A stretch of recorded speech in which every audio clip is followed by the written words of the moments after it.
illegal ham in the face. But bro, where's the banjo? Some Cleveland sports shows try to give you hot takes, but only one can give you a big old piece of hot ham. Welcome to Illegal Ham to the Face. Talking all Cleveland sports. And don't forget our Fat Boy Tuesday, where we also ham it up with some fun food topics. Without further ado, let's serve up some ham.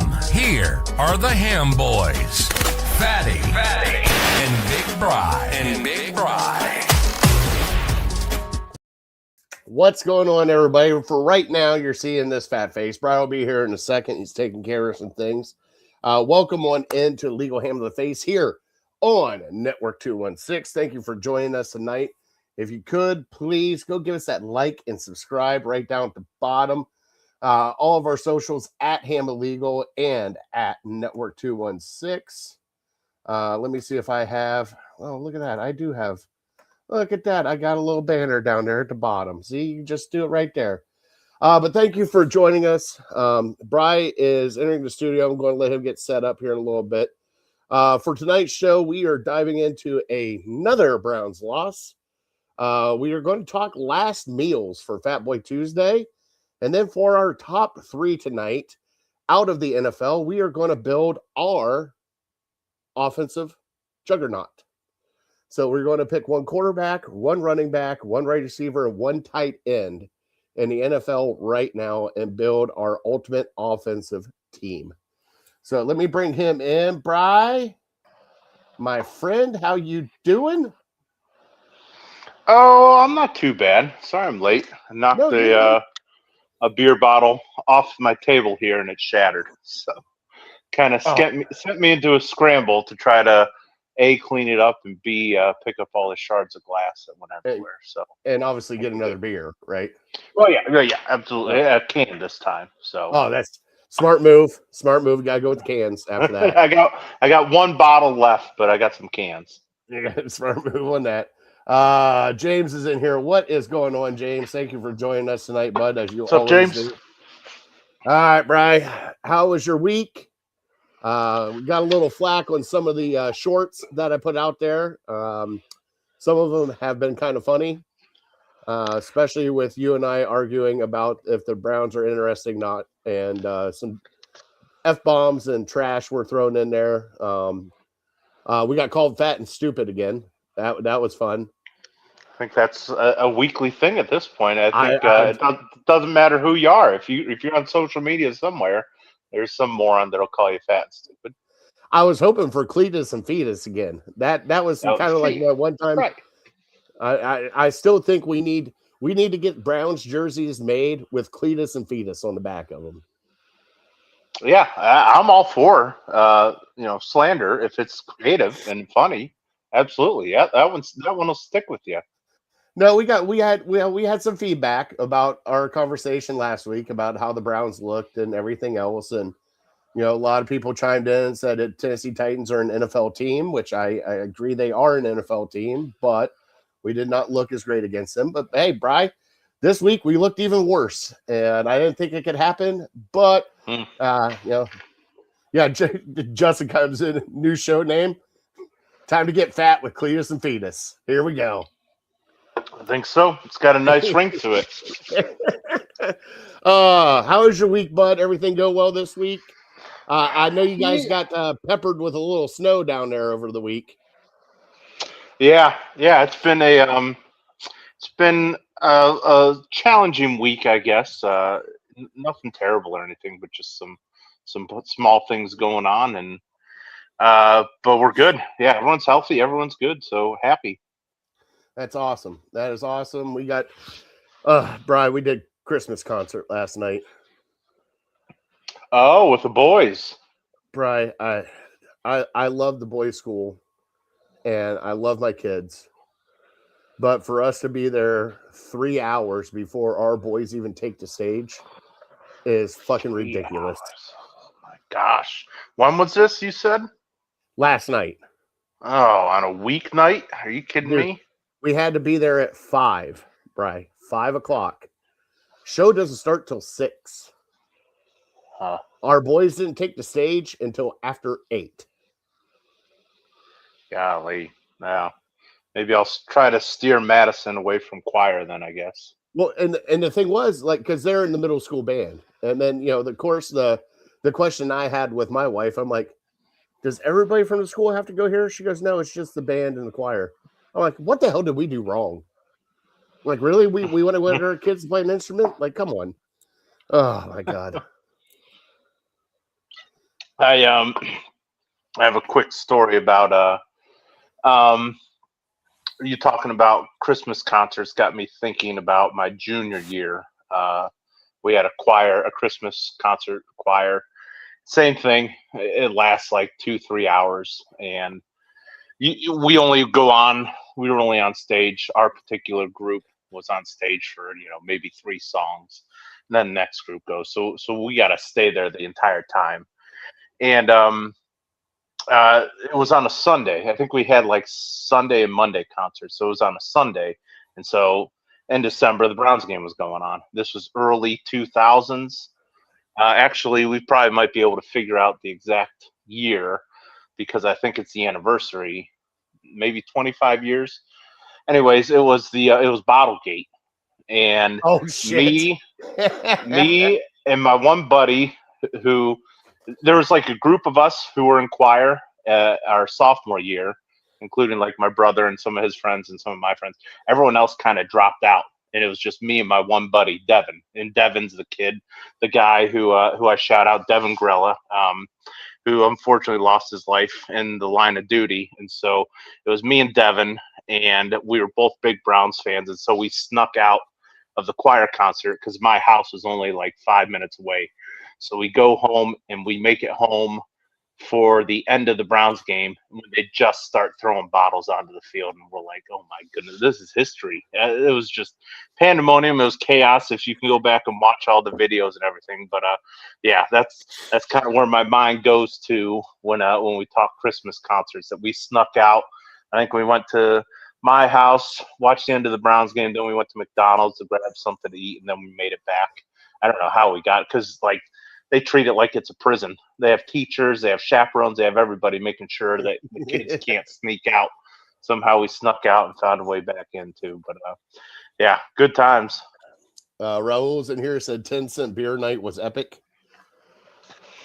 Yeah. Oh well, yeah. That was another staple in the Cleveland fandom. But I think Bottlegate just celebrated maybe 25 years or something like that. It might have been so. 2000, 2001.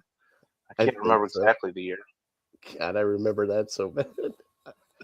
And that's when, boys, we were not allowed to have glass in the stadium anymore. We had to go to plastic. I remember that. Yep. Although I wonder if they don't have glass back yet. They just have cans, I think. Oh, yeah. Well, now they do. Now they're just tall boys, aren't they? I believe so. It's nice. I mean, you just go through the line and grab your beer, and then here's my $15 and head back to my seat. All right, Jeffrey, I see your comment in here. We will get it once we start talking Browns here in a little bit. Brad, do you have any shout-outs this week, brother? Well, I just was on the phone before we came on here with your buddy of mine, Jose. Oh, boy. He wanted me, yeah, so I'm sure you got the Go Bears text or voice chat that he does. Oh, yeah.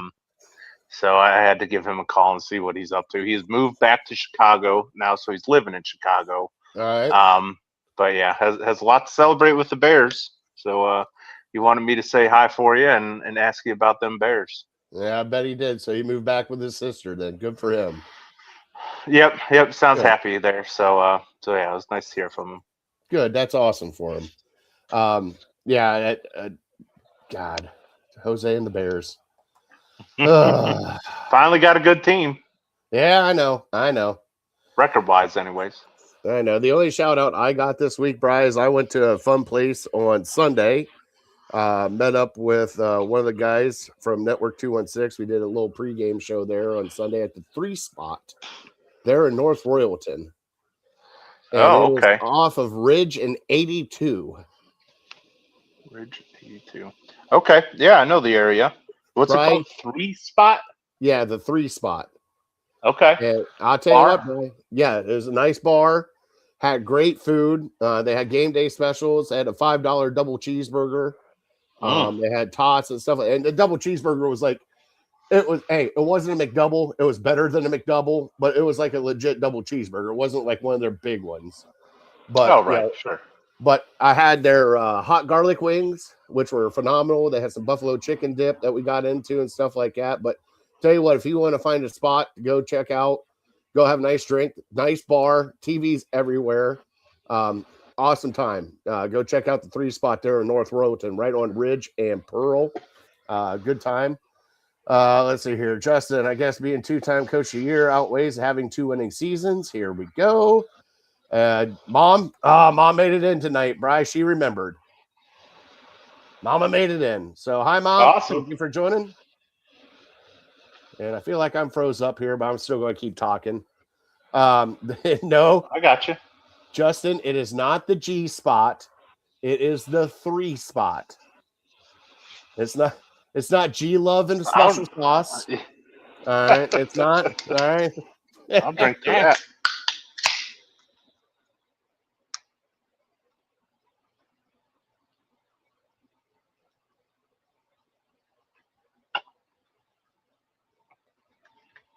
Uh-oh, now you froze up.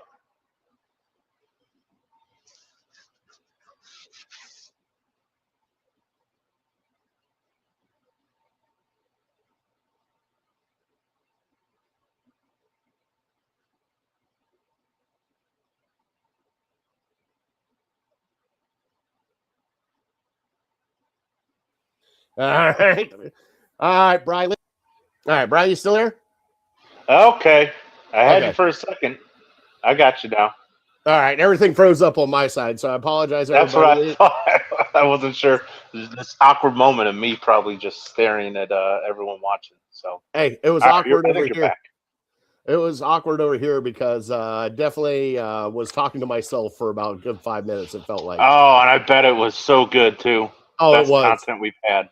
It was the best content Enemy ever. stuff. You know, and like we finally found our number 1 quarterback, and we don't need to draft anybody next year. It was great content, Brian. I mean, I got into the nits and the grits of it. Let's just put it that way. Let's see here. Who else is in the comments now that I've screwed up everything else? Which obviously my computer's just having a blast tonight. So Chris is in here tonight. Mom's in here. Chris? Cold fat does freeze. I know that, Justin, because I found that out today as I went outside. So, all right. Trivia brought to you by City Dogs Cleveland. Brian, it is your turn for trivia. Let me play our sounder, and then we will let you take off with it.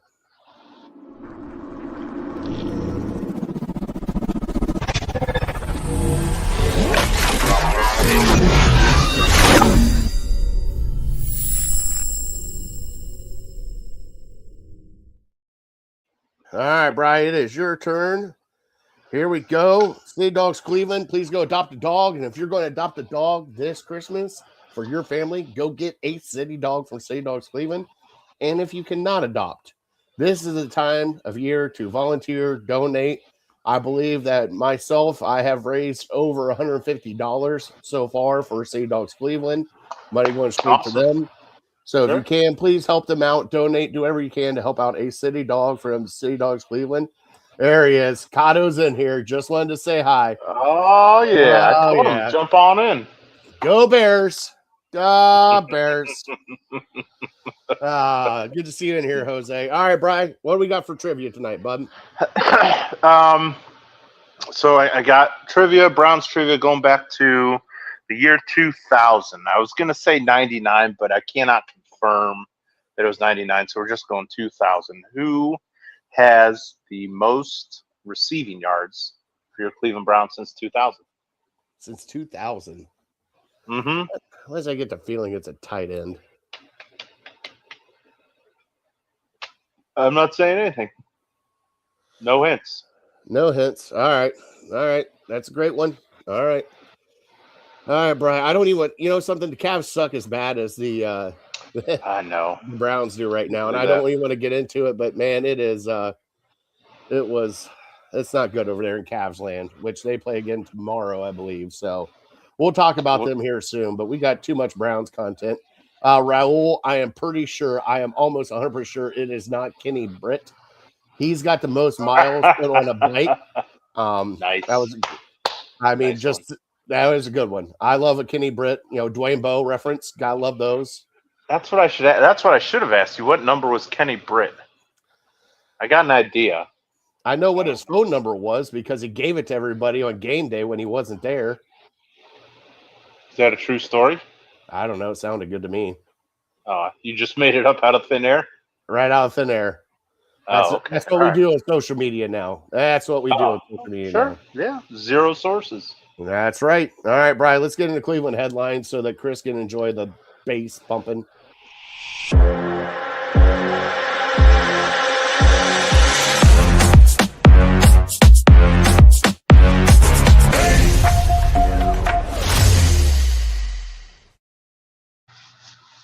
Okay, I don't know what is going on with my computer tonight, but it is not happy whatever it is. Bry, bud, 31-3.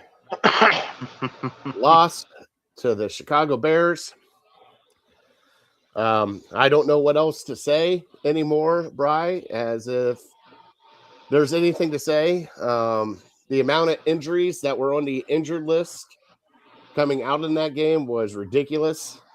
We had one offensive starter on our offensive line, and that was Joe Bitonio. Njoku was out. Oh, my God, there's a list of people out.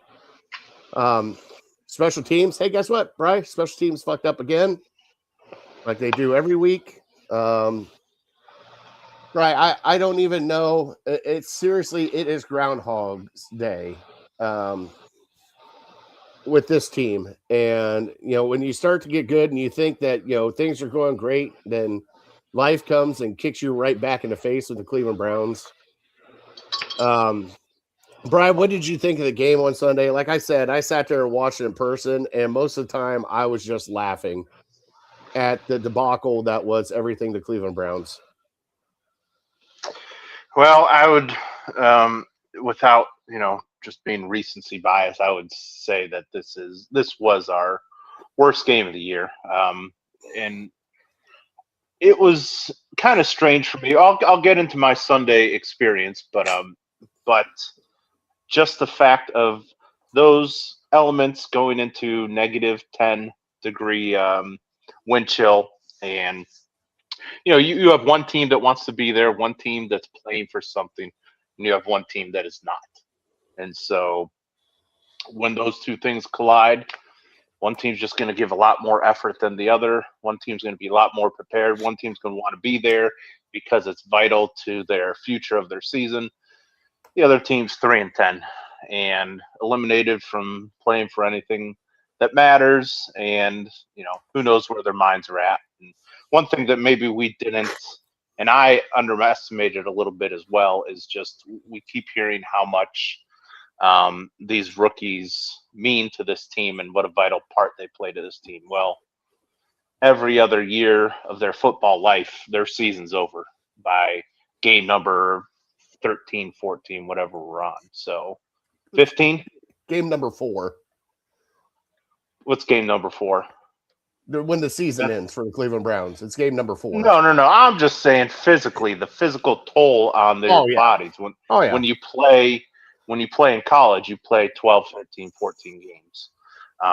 So your body's not used to the toll that it's been taking, and playing in meaningful games, playing in conditions like that. So they mean so much to this team because we just don't have a ton of talent. So these rookies, their bodies are spent. They've never done this before in their life. So maybe we should have factored that into it a little bit more. And yeah, it's just I don't have much to say for this game because I had it on in my house. I didn't watch it super intently. We had my wife's family over making Christmas cookies.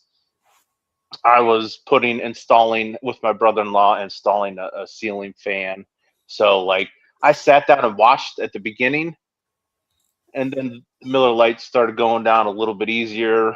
I was, okay, well, the Browns are down 14-0. Okay, well, I'll check back in on them, and kept checking back in, and there was just nothing there. And They didn't give me a reason to get excited. They didn't give me a reason to cheer or to stick around and watch. So to bring you behind the curtain a little bit, this last week has been a painful one for me. I had a root canal done at the end of last week. I had a sty. I don't know if you could tell last week I had a sty in my eye Yeah.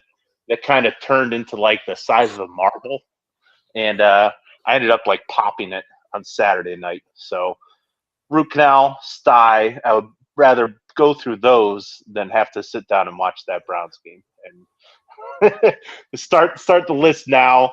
I'll get the jokes going with what you would rather do than watch the Browns play football now. Because We might do that next week. That might be Fat Boy Tuesday next week.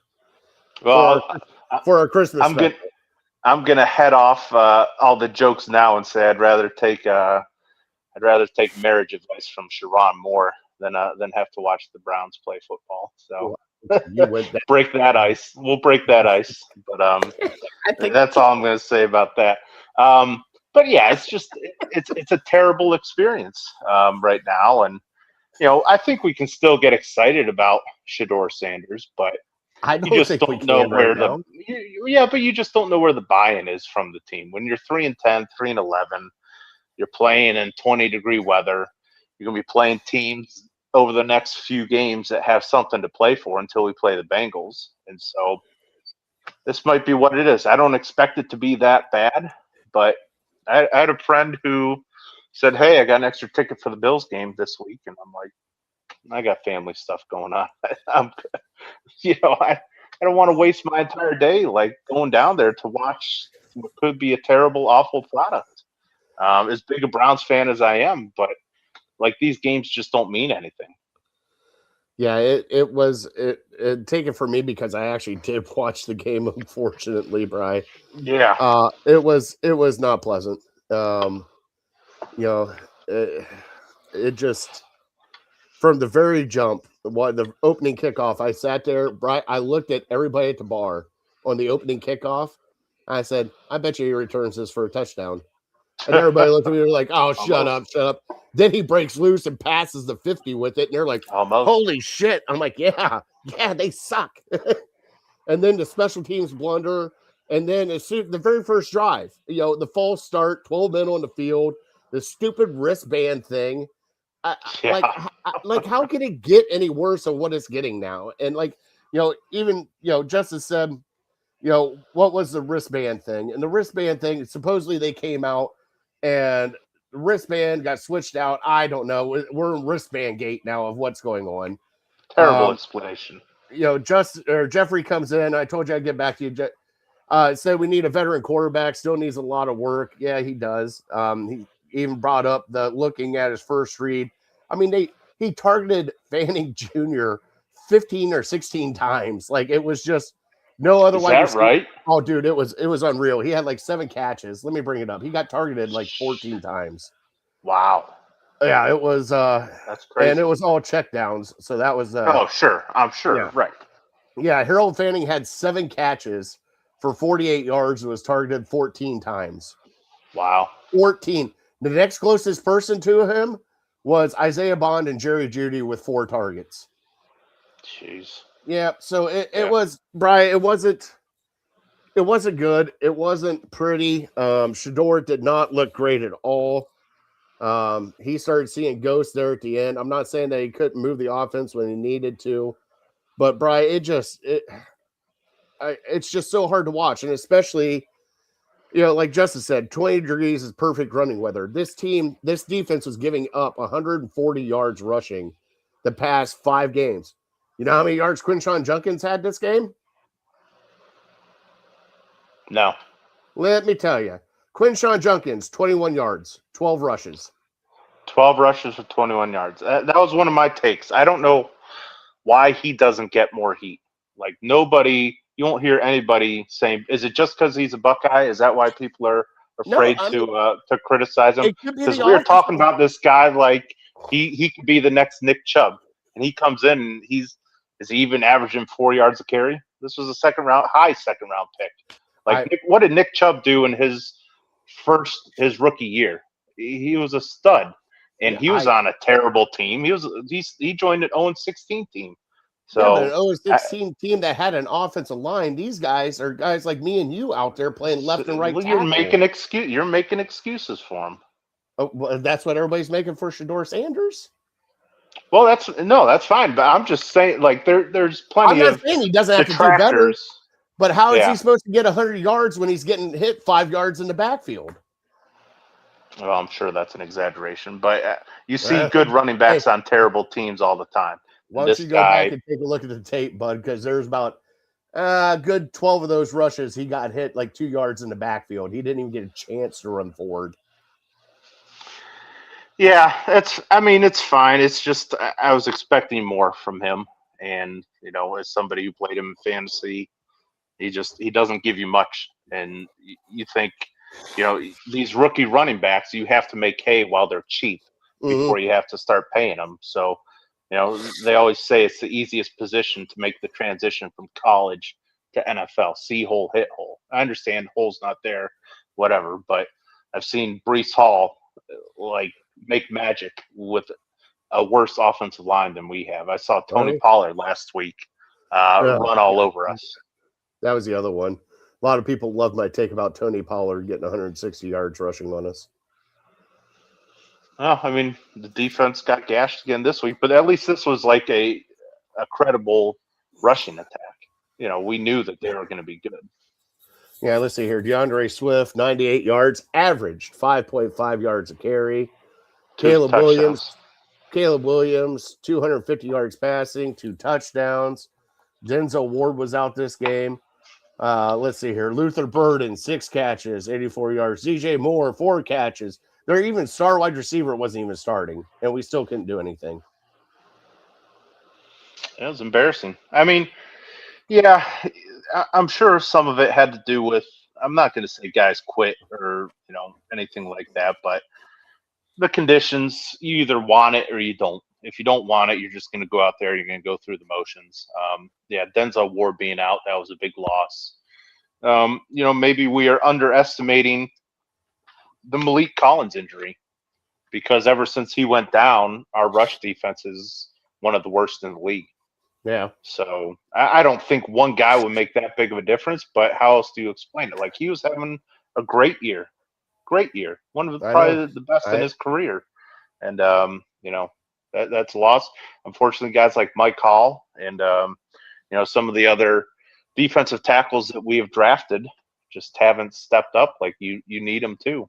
And, I don't know. Maybe that's going to be a position of need again in the draft. Yeah. Mason Graham, he's getting banged up. Yeah, I don't know if he'll play this week. I'm sure he'll be questionable again. So, yeah, you need 2 of them. And Malik Collins was playing his ass off. So, I think that hurt us more than we realized at the time. Yeah, and then here's Chris Junkins. Averages 3.6 a carry, 3.3 yards terrible. After carry. 3.6 a carry. Hey, terrible. You know who else did shit like that? Trent Richardson did shit like that, Bri. Yeah. He was a major disappointment. Raul, I love you. I love you and Justin in the chats. He asked it if Shedeur had the fastest backwards 40 in the combine. I'm pretty sure he did. They all just keep coming in. Everybody's just. Let's see here. KT Livingston, I think he's actually getting better at playing right tackle. I don't know how. Danny Shelton's up to 500 pounds. Hey, we know a guy that dwarfs Danny Shelton. So have fun with that one. Bring him in. Sure. He can plug up a hole. He'll plug up something. You might have to take a chainsaw and some other. Oh, we're talking about Danny Shelton. Okay, I thought we were talking about. He's 500 pounds. Yeah, he's a boss. Bro, okay, I gotta ask you, let's have an honest conversation about this. Where do we go from here? Because everybody is up in arms. The Fire Stefanskis are coming out. They're asking about his job. I still think that Bubba Ventrone should have just been let go. I don't know how long ago. And people's like, well, it's continuity of the team. Other coaches are getting fired everywhere. It doesn't matter to them. Like, we're a 3-10 football team right now. Like, I give a shit about continuity. Continuity went out the window about 4 weeks ago. Like, I don't understand. why it even matters right now of trying to keep a team together, because obviously what I saw on Sunday was Kevin Stefanski lost this team. This team is done. It is finally just, filled it in. He could not even bring them back. I mean, do you believe that Stefanski is gone at the end of this year? I'm not 100% convinced of it. I think the reason they're keeping him around, not firing him right now, is because they're going to give him a chance to fight for his job. And it's very possible Stefanski goes in the meeting, and he says, "Listen, I think we just all need a change of scenery, and we'll go our separate ways. If you want to call it firing, whatever."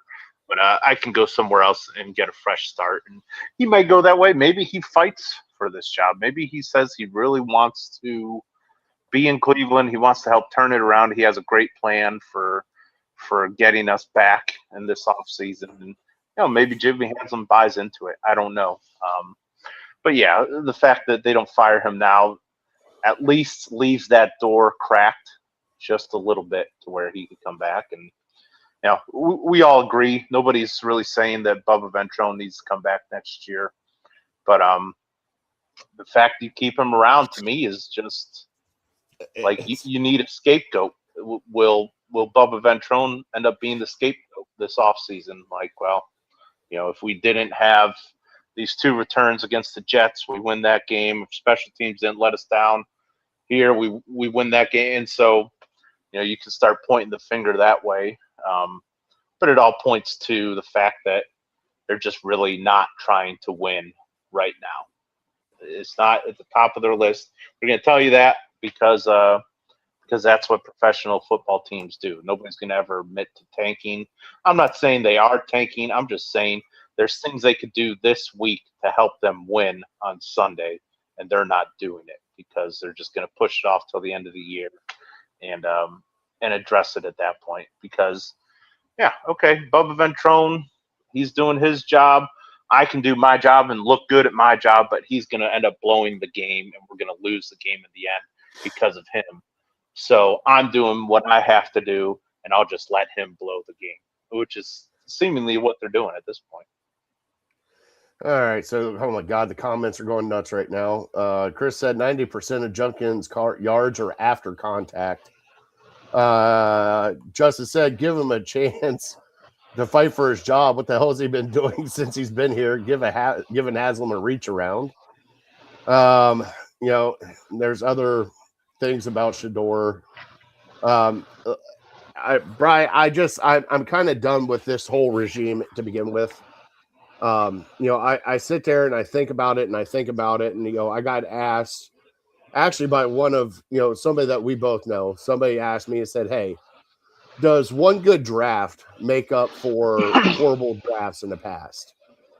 And Brian, I had to bring it up because yes, this draft class is looking good. Schlesinger looks like a player. Fanning Jr. looks like a player.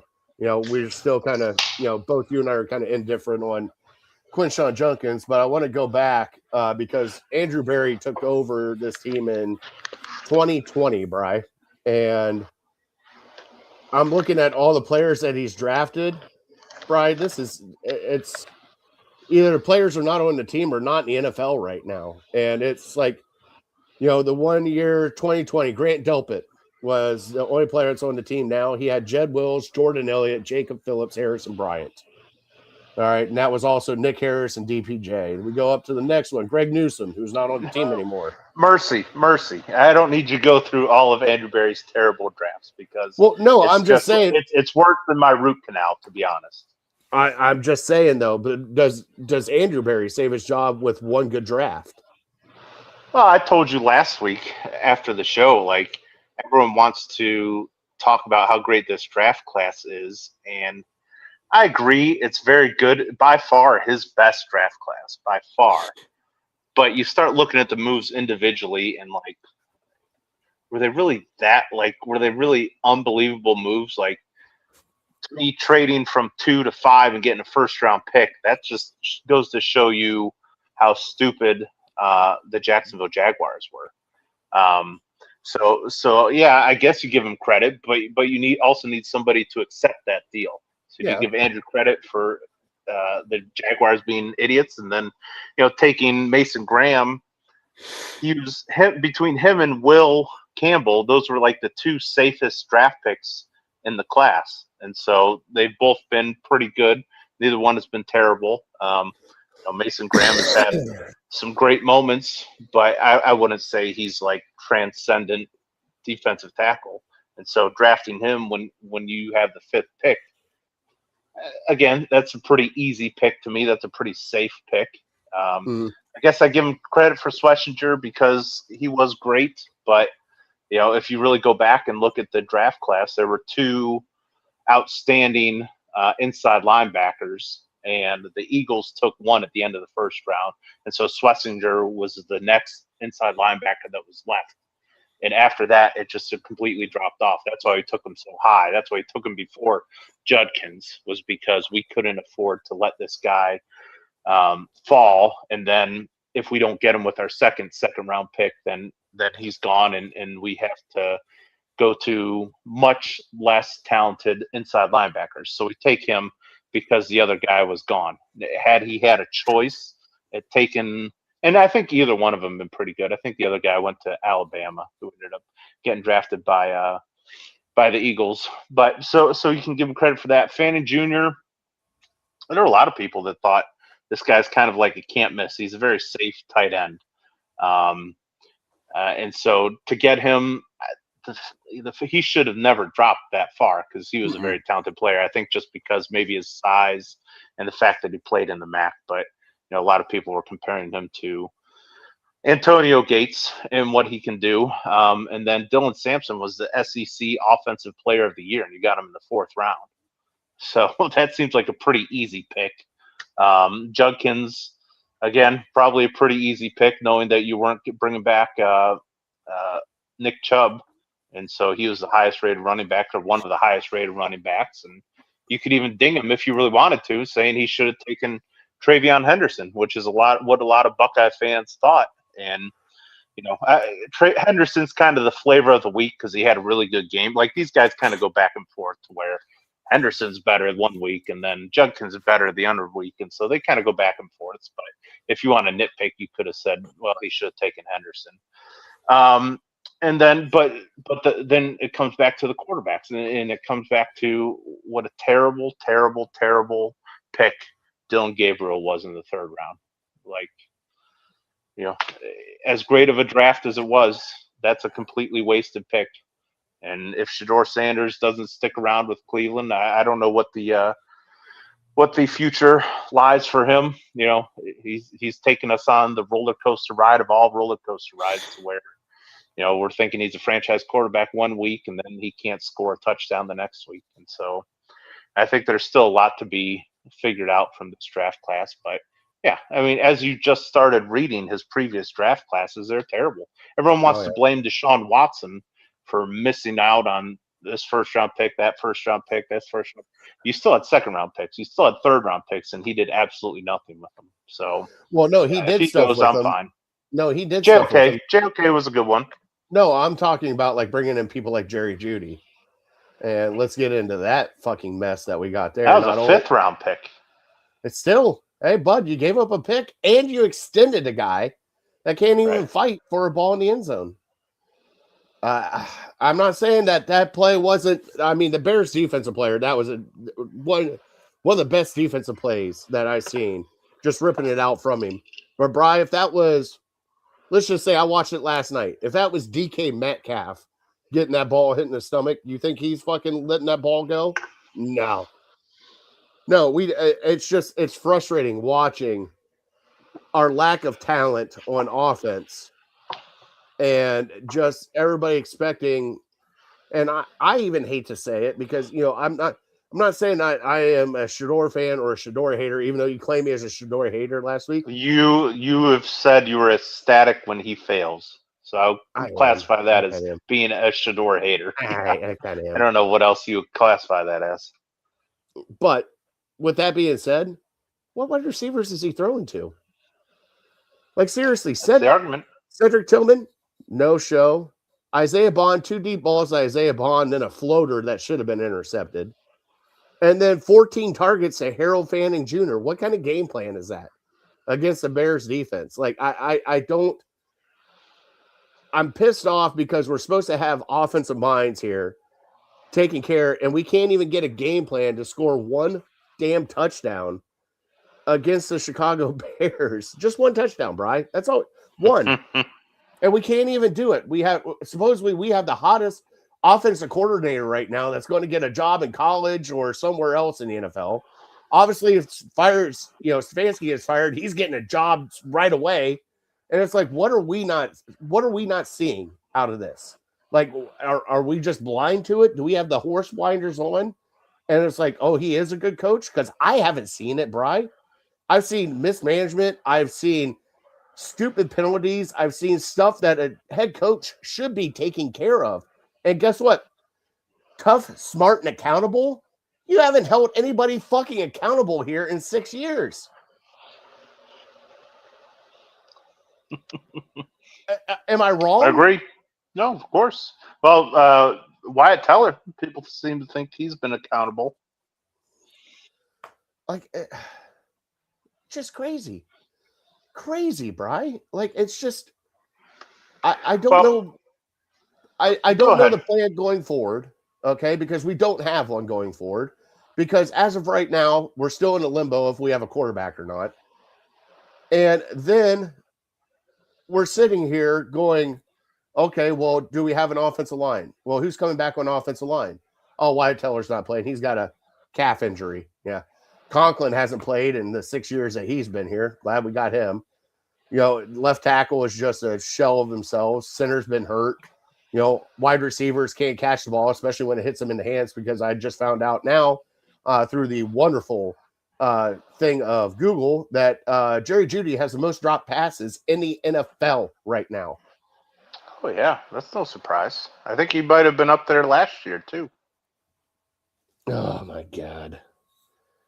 Well, for every thing you're asking about Shedeur Sanders, I would say whatever excuses you give Quinshon Judkins, you need to copy and paste those. Oh, I know. For Shedeur Sanders. I'll give no offensive line. That's not going to help your quarterback. I'll give Shedeur all next year. Like, I seriously will. I'll give him time. But the thing is right now, people need to realize that this Browns team is not just a quarterback away, Bri. It is multiple pieces away. Everybody says, oh, yeah, we're right there. We're a competitive team. The fuck you are. I just watched Aaron Rodgers and the Steelers last night go 8-6, and everybody's wanting to fire Mike Tomlin for being a winning coach and winning every year. Yeah, I would hate to have that every year, Bri. That would just really piss me off, winning every year. Your offense is at a crossroads. You need almost a complete overhaul. Like right now, and I don't want to really do this with several games left, but I feel confident in saying, as much of a hard time as I've give Judkins, he's probably your starting running back next year, primarily because of the draft capital that you spent on him. You're not just going to give up on him. You want to see him behind a better offensive line. You want to see him with hopefully a better quarterback or better quarterback play. And then Fannin looks to be a guy that'll stick around, whether Njoku's here or not next year. Fannon's a guy that you can count on. Outside of that, it's a bunch of question marks. I don't know. Yeah, is Jeudy back? Maybe out of desperation, you have to bring Jeudy back. Yeah, because of his contract situation. I was going to say because you have nobody else. No, and his contracts got you handcuffed. Not as bad as Deshaun's, but his contract's almost the same. You got Isaiah Bond coming back. Would you bring Tillman back? Right.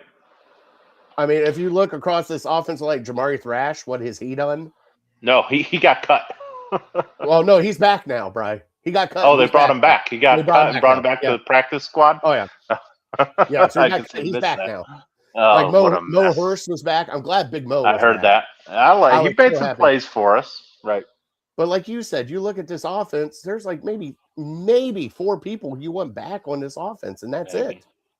Right. It's sad. I don't. Raul said But sign. that Raul said sign Josh Gordon. He'll light it up. could he on it? I can't honestly look at Raul and tell him that Josh Nope. Gordon would be worse. Nope. I can't with I a can't. straight face say that. Hey, I mean, But Philip he's Rivers. probably what, 32 maybe? I think Yeah, so. look at Philip Rivers. There you Philip go. Rivers came back. So, I mean, hey, what's Jerry Rice doing? You think he'll get out of the commentator's booth, maybe come back? I mean, I'm sure he could run a drag route and you just BB it right into his chest. He'll catch it. God damn, Brian. This is where we're at. This is what we're talking about right now. Oh, it's so sad. 3 games left. Right. Maybe Well, 4. obviously, I don't even know.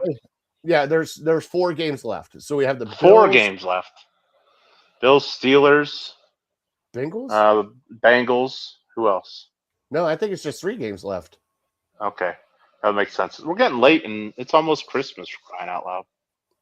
Do we have an update on Luke Floria?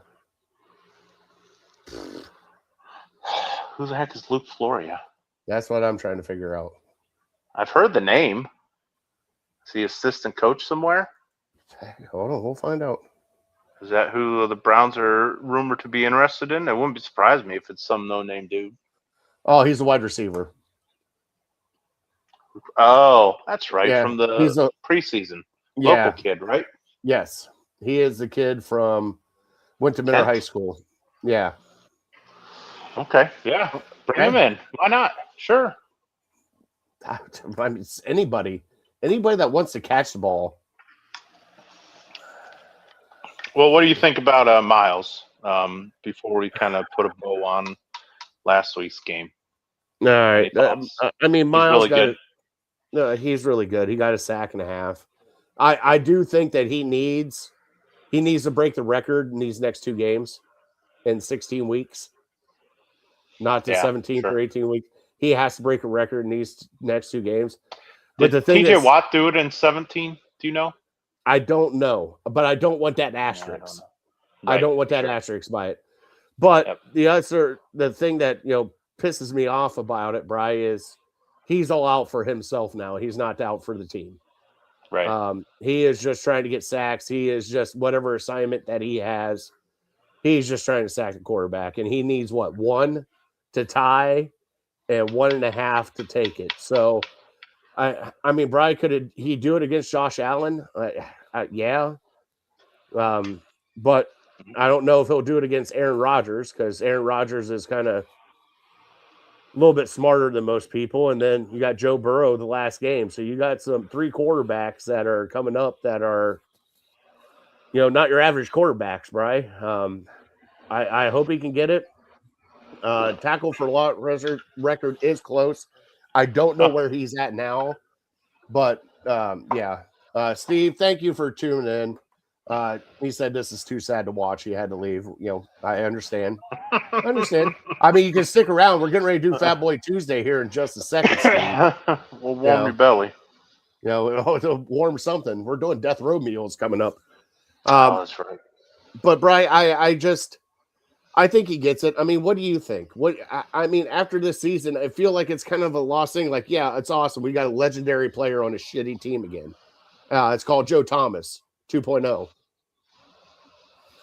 Yeah, I think at this point, from what I've seen the last couple games, like that's kind of what's fueling his engine to go out there and give it his best effort. And it's going to be tough because nobody wants to be the person to take the sack that sets the record, unless your name is Brett Favre. Then you do it with a smile. Oh. And that's not meant as a shot at Brett Favre. I think he's great, but I think that's what he's playing for. I think as maybe detriment to his abilities on the field to playing the run. Not to say he's just giving up and just trying to get sacks, but there's times definitely it's got to be in his head where doing that, getting a sack is maybe more important than his assignment, because again, you're 3-11. What does it really matter? So I think this is a good week for him, because I think Josh Allen is a quarterback where he doesn't care about getting sacked or giving up the record to somebody. He has enough merit in his own play to where he's not like thinking about, oh, I better not take a sack from Myles Garrett. I don't want to be that guy. No, he has bigger fish to fry. He's fighting for a division. He's fighting for a playoff spot. He's just trying to make plays at all costs. And so I don't think that's going to be in the back of his head at all. If he gets sacked, whatever, he's still trying to make a play. He's not just concerned about, like Aaron Rodgers probably is thinking about that because he has a giant ego. So he would rather throw it away and risk a intentional grounding than take a sack from Myles Garrett. And so I think this hopefully is a good week for that. Now, Josh Allen is hard to bring down. So Myles Garrett might get a good, clean shot on him. And Allen just kind of squirms out of it. So it won't be easy. But, yeah, it's at this point, it kind of almost feels like that's all you have left to play for. What else? Shador, we still want to see Shador, even after one game of him not playing great. Most true Browns fans want to see him continue to grow, and you just want to put good football on tape because hopefully, I don't even know if I want to say hopefully, but if it happens to where we get rid of our coach, we have somebody else that comes in who is watching the tape and can see what the players are capable of and can make a decision on their future with his franchise, not just Kevin Stefanski, going through his Rolodex and thinking about the last 6 years of him being with the team. Like, there's still something to play for here for a lot of these younger guys, a lot of these guys that are fighting to stay with this franchise. So, I'm rooting for him. I'm rooting for him to play well and just give us a good evaluation for the next coach that comes in here. All right. So, Bri, Bills game. Are we both going to go, Bills 45, Browns -6? I think the Browns were embarrassed. I think especially the defense last couple games have been embarrassed. Still don't know much about Denzel Ward. Having him play would be a huge help. Like I said, Mason Graham was a little banged up, so I don't know exactly his health. So at this point, it just depends on health and effort. And I'm thinking the Browns bounce back and have a decent effort, but I'll still say, 23 for the Bills, and we'll give the Browns no sense of kicking field goals at this time of year. 14, 2 scores for the Browns. All right. Bills by 50 billion, Raul says. Bri, if I'm going to give my honest opinion here, I'm going to go probably Bills 35 and Browns 13. I know what you're saying. I do have to say the one glimmer of hope that we do have is Bri, our kicker Schmitty. We had questions about him, and he's been kicking good. So, my God, this has been a year, Bri. Seriously, this has been just a year to talk about the Browns. Let's see here. Jeffrey chimes in 25-17.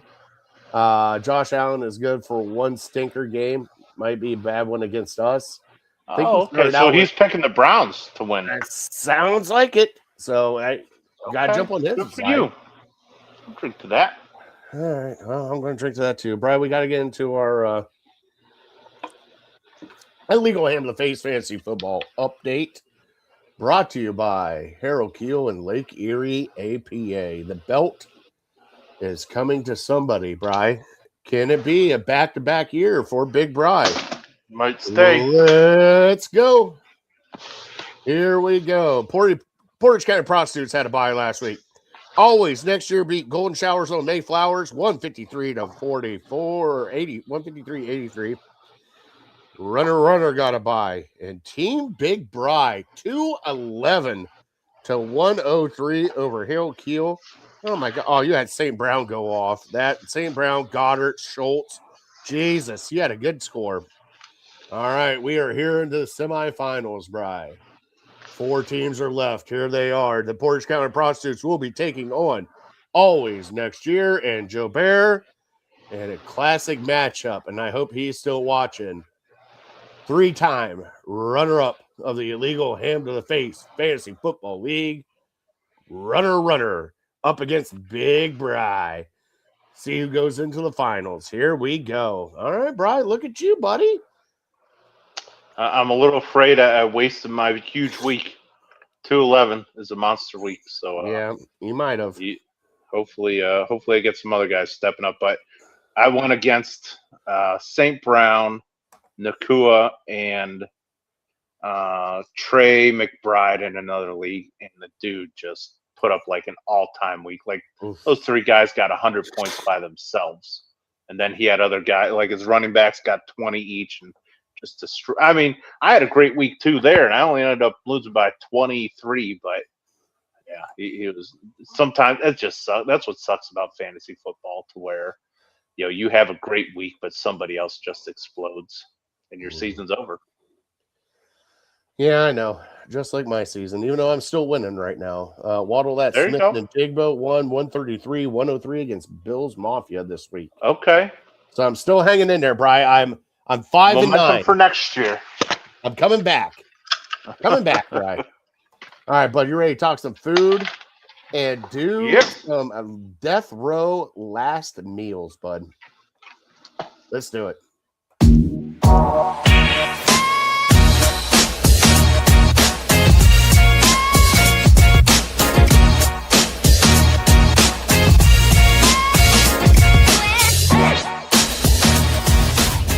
And now, it's time for Fat Boy Tuesday.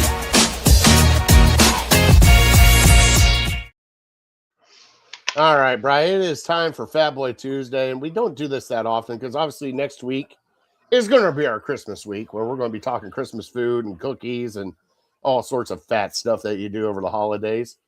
But, Brian, I wanted to know your last meal. We're going to go through some classic last meals. We have, let's see here, Louis I don't even know what that one is, high treason, pan-fried chicken, some pastries, boiled beef, and turnips. Pass. I do know that John Wayne Gacy had KFC, a pound of strawberries, and something else. Let's see here. United States. Here we go. There we go. Electrocution. John Lewis Evans, a shrimp dinner. Oh, another one. A beefy 5-layer burrito, a chicken chalupa supreme, a Mountain Dew, and everything from Taco Bell. Let's see here. 2 fried eggs over medium, slices of bacon, sliced tomatoes, fried green tomatoes, potato or pineapple slices, and banana bread. God, there's some crazy ones in here. Let's see here. Another one. Grilled cheese sandwich and a turkey bologna with French fries. Hamburger steak, a baked potato, and French fries. Miller. Oh, there's somebody that had 2 during his previous failed execution. A meatloaf, chuck wagon, American cheese, French fries, applesauce, mashed potatoes, macaroni, apples, and an orange drink. Let's see here. Somebody had fish and chips. Oh, let's see here. Chicken quesadillas. Oh, there's another one. Chicken patty, chicken leg quarters, spinach, sweet potatoes, French fries, and cooked apples. I know there's been some like crazy ones where I think Timothy McVeigh just wanted like chocolate chip mint ice cream. He wanted like a pint of it. A lot of people had cookies, all that stuff. Brian, what would you, if it's your last meal ever, what would you eat for your last meal? Man, and there's no restrictions, huh? No restrictions, bud. It's whatever you want for your last meal. Like I feel like I would want to go out on my own terms, so I'd try to give myself a heart attack, basically, and just eat the most unhealthy stuff you could think of. Like, oh God, yeah. Cheeseburger and fries, pizza, wings, ice cream, pastries, mac and cheese. I wonder if you're allowed to have alcohol. Do you think? Probably not. I think so, because I believe somebody had like a Miller Lite, somebody had like a wine in there. So I'm sure. I mean, why not? It's your last meal. You can have whatever you want. Yeah, started off with a little bourbon, kind of make it as enjoyable as possible, and just kind of, not saying that you have to eat all that stuff, but you can graze a little bit. Maybe get a Have one meatball bite of sub. each. Yeah, sure. It's my last meal. Why Yeah. am I limiting myself?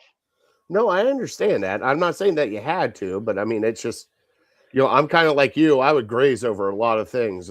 Just take one bite of this, one bite of that. Like I know one that I would have to have on mine, and I know you're probably going to think this is weird as shit. I would have to have a fried bologna sandwich on there for one of mine, just as I grew up as a kid. A little nostalgia as A you're little about to die. nostalgia. Hey, also, SpaghettiOs. One bite of SpaghettiOs. Oh, no thanks. It tastes like as metallic as the spoon that you used to I'm all eat right it. with that, Bri. I'm all right with Oh, that. no thank you. Let's see here. Chris said, give me a meat sampler of ribeye, baby back ribs, brisket, smoked ham, fried chicken, pepperoni pizza, slices of bacon. Side items would be loaded baked potato, creamy mac and cheese, and some summer watermelon. I can see, slap a bib on me and watch my arteries close up is what I'd tell him to do. Oh yeah, Chris, I love you on that one. A QP cheeseburger would be nice too. Oh, yeah, that's what I've heard. Pretty good. Yeah. I mean, Brian, if you had to pick one dessert, like your go-to dessert that you would have, and you only get it once. There's no more. Yeah. You can't graze. You got to pick one dessert. It would probably be ice cream because I feel like you're just going to be so full after that giant meal, and ice cream. I swear you can eat ice cream when you're stuffed to the gills. Oh yeah, Like my it other just fills favorite, in. my other favorite sweets are like cookies or pastries, especially with pastries. You eat a bear claw or something like that, and grab them two at a time and lodge them. You're getting pretty full based on all the dough and everything like that. So yeah, like I had a friend's dad who used to say ice cream just kind of melts and fills in all the cracks in your stomach to where all the food is sitting, so it really doesn't fill you up anymore. That's fucking great. I love that. Brian, for me, even though I love my mom makes a chocolate cake with peanut butter icing, and I love it. I do love it. But there's one that always brings me back, and I think if it's the last dessert that I would have to eat, it would be pineapple upside down cake. Huh. Like I said, it's a nostalgia thing. My grandmother used to make it for me for my birthdays, and she would make it special occasions and stuff. And I just thinking about it right now, like I can't remember the last time I had a pineapple upside down cake. And I would just one time just love to have one before I die. There you go. Give you some incentive to maybe get it this holiday season. Now, Bri, we're going to get really fun with it. If you had to pick one cookie, what cookie would you pick? I would say a peanut butter cookie with M&Ms, peanut butter M&Ms, or Reese's Pieces, and chocolate chips. I would have to go with the double stuffed Oreo. Ugh, no, thank you. I mean, not that they're gross or anything like that. Jesus, Bri. God. I don't think there's anything special about a double stuffed Oreo. If I'm making my own cookie, I can make my own cookie out of anything. Yeah. You're going double stuffed Oreo? Yeah. Okay, I get it. Now I know you're a simple man. I know you just like a plain pepperoni pizza, cheeseburger. I get it. Okay, if you had to pick just one entree, would it be a pizza? Would it be a burger? I mean, I'll go first, Brian. I would pick a steak. I would pick a ribeye. Like Chris said, I would pick a steak. I honestly, what Chris has is close to what I would like, with the exception of probably the brisket. But I just think like a ribeye and a baked potato, just like Because you don't get it that often. I mean, what would you pick? Would you pick a burger? Would you pick pizza? Boy, honestly, it would depend on my mood. I don't really have a one that I would say, oh yeah, this is my for sure go to. So it would depend on my mood. As you're talking, I'm just thinking maybe like a buffalo chicken sandwich or something like that. That way I can kind of get some chicken, kind of some wing type, and kind of a sandwich too. So a little best of both worlds, I guess. All right, last one. And we're going to keep alcohol out of this because you and I would go for alcohol for the last drink. Oh, for sure. If it's your last meal. If it was anything else besides alcohol, what would be your last drink that you would want? Gosh. I've told you like 98% of the things I drink in this life is beer, coffee, and water. So I'm a very, very simple man in that aspect. I can't have beer. I probably don't want a coffee because I don't want to be staying up. I'd just let me pass out after that giant meal. So, geez, I don't even know. Maybe Diet Pepsi or something, I guess. Okay. I would go chocolate milk. Okay. Either chocolate milk or like a chocolate shake. Oh wow! You bring milkshakes into it, then I don't even need it's a drink. I was gonna say it's a drink, right?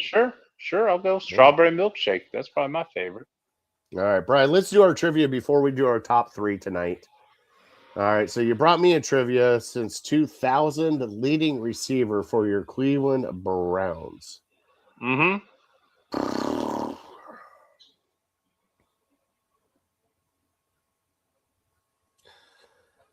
Is it somebody I know? Oh, of course. You've been watching Browns football for the last 25 years. Is it recent? Can you give me that? Is it recent? No, I can't give you that. It's within the last 25 years.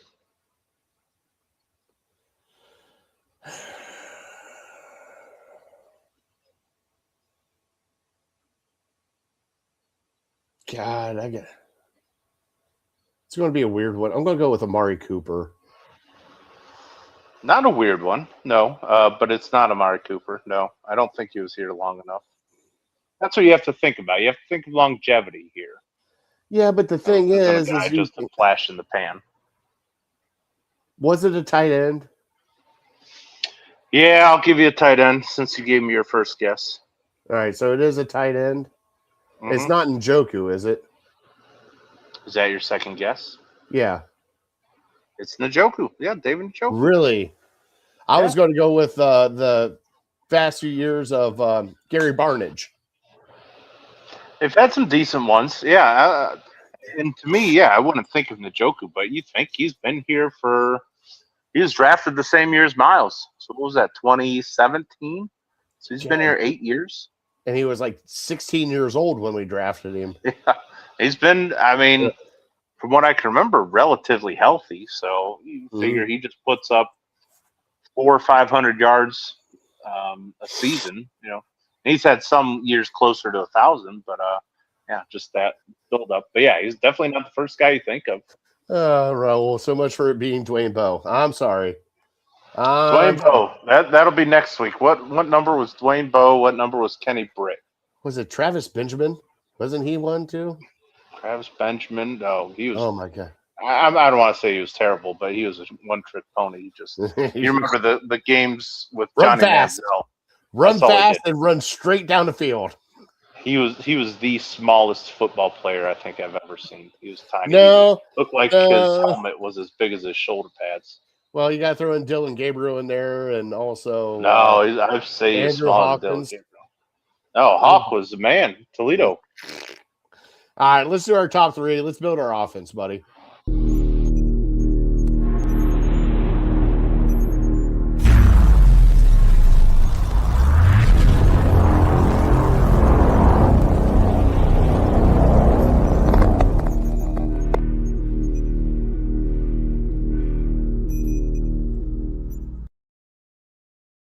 It's not that often that we get breaking news at the end of the night, Bri. Oh, okay. we No, do this have isn't like BS breaking news. Like, nope, oh, my cat took a piss. Is it? nope.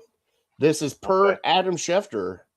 Notre Dame running back Jeremiah Love announced that he is declaring for the NFL draft. Okay, that's not breaking news. That's common sense. Ah, He's the best so running back in the class. how many? Oh, that's what we He'll should be do. he'll be a top 10 pick. Over under on how many miles Dwayne Bowe put on that exercise bike. Oh, Oh, can't even imagine. I can't remember what number Dwayne Bowe was, but I'm pretty sure Kenny Britt was 18. I don't even Dude, know if he had fact a number. check that. Did he even Dwayne have a Bowe. number? Oh, I'm sure he did. I mean, We he was did. decent in KC. Yeah, I'm glad he was decent in KC. He just was here for. 82, maybe 82. Dwayne Bowe. I don't know. Yeah, it's all right. We don't care about Dwayne Bowe. I'll look it up. All right, Bryce. So we're here. We're building an offense out of the entire NFL, and you can pick whatever you want and whoever you want. We need a quarterback, a wide receiver, a running back, and a tight end. All right. Oh, Would you tight like- end too. Okay. Yes. Yep. Go ahead. Okay. So first off, I'm going to kill off the tight end right now. Mm-hmm. For me, Bry, right now, and I like his trajectory, I'm going to go Kyle Pitts. Prisoner of the moment. Kyle Pitts. I am. sucks. That's fine. I'll be prisoner of the moment. All right. Running back, Bry, I haven't seen anybody like Bijan Robinson. He's just, God, he's a different animal. I love him. Wide receiver, Bry. Oh, there's so many, and they're so good. I got, as of right now, give me St. Brown. Ron St. Brown. He just seems like he catches everything. And Bry, for my quarterback, and everybody's going to be like, "Oh, Pat Mahomes." Right now, my quarterback, I think if he had a decent roster, I think it'd be more. Bry, I gotta go with Josh Allen. I just like the size, the speed. I think if he had a true, number one wide receiver there in Buffalo and an offensive line, like I think he could do great. I know everybody's gonna be like, "Oh, it's Pat Mahomes hate and blah blah blah blah blah blah blah blah blah." It's not. I just, for my team, I would like Josh Allen. What about you?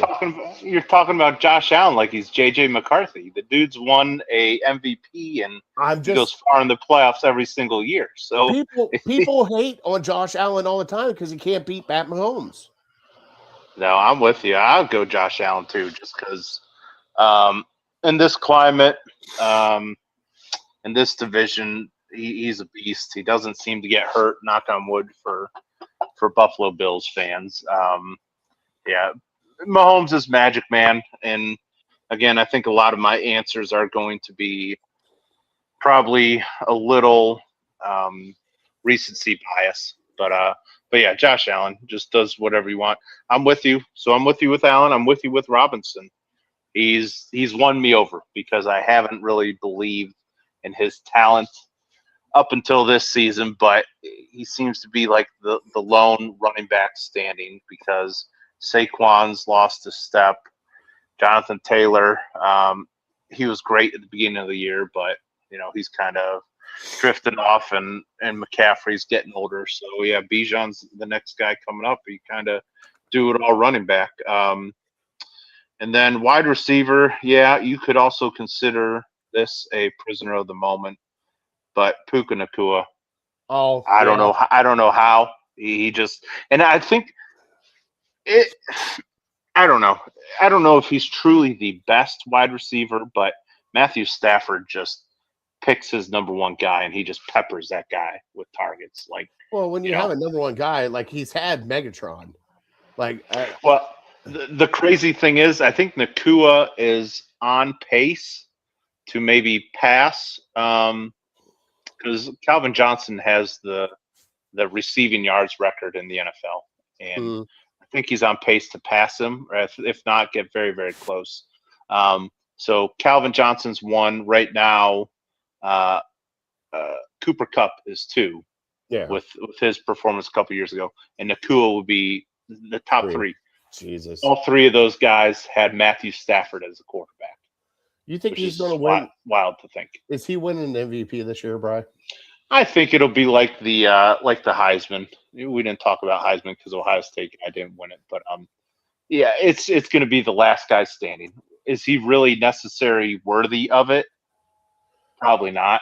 But but you have to give it to somebody. I mean, would you want to give it to 5'1" Pavia, who's causing a fuss? And Johnny Manziel 3.0. No, they were calling him Wani Manziel. I thought that was hilarious. I got a chuckle out of that. Yeah, that's great. Gosh, anybody who declares that they want Pavia in the draft, get far away from my football team. I'd say the same thing for like John Mateer too. Okay, so back to Puka as wide receiver, and then my tight end. I want, even though he's aging, I just feel like he does it all, and that's George Kittle. He blocks. He's still a great receiving threat. I think guys like Bowers, and even maybe to a lesser degree this McBride, they're great receiving tight ends, but I think Kittle just does it all. I think I might be prisoner of a moment, Bri, but there's just got to be something there that, like, when Kyle Pitts was coming out, he was just like, he was that guy. They were like, oh, this is the guy. And it just hasn't like done it for him. And I kind of want to see if you can get him in. Like, they've actually focused him this year, which was awesome to see him actually being focused this year. But I kind of want to see it just to make sure that he's not, because for the size, the speed, everything else, he's like, as they always say, one of those unicorns. And he's an athletic freak. That's why he was drafted 4th overall in the draft. He was taking one spot ahead of Jamar Chase that year, I think. And so, he can do it. He just, up to this point in his NFL career, he has not lived up to the hype. All right, Brian. Well, we're here at the end of the show. I wanted to thank everybody for chiming in. Raul, Justin, Chris, Jesus, Mom was in here. We had, oh my God, who else? Jesus was in here. Jesus, Jose was in here. Jeffrey was in here. So thank you all for chiming in. Give us that like and subscribe on our socials at HamBlegal. Bri, Christmas is coming up next week. We will be doing our Christmas special on Tuesday night. So join us then, as we will be talking, obviously, Browns and Bills, and then talking some Christmas stuff after that and getting everybody set up for the Christmas season. So join us next week at 7:15 p.m. Thank you guys so much for watching. Brian, God bless them. God bless you. God bless America. We want to thank our troops and first responders. Thank God there's a warm-up coming, and the snow machine has stopped for a little bit, so everybody be safe out there. And we will catch you guys next week, and have a great night. We are definitely uncorked, unloading. We're out. See ya.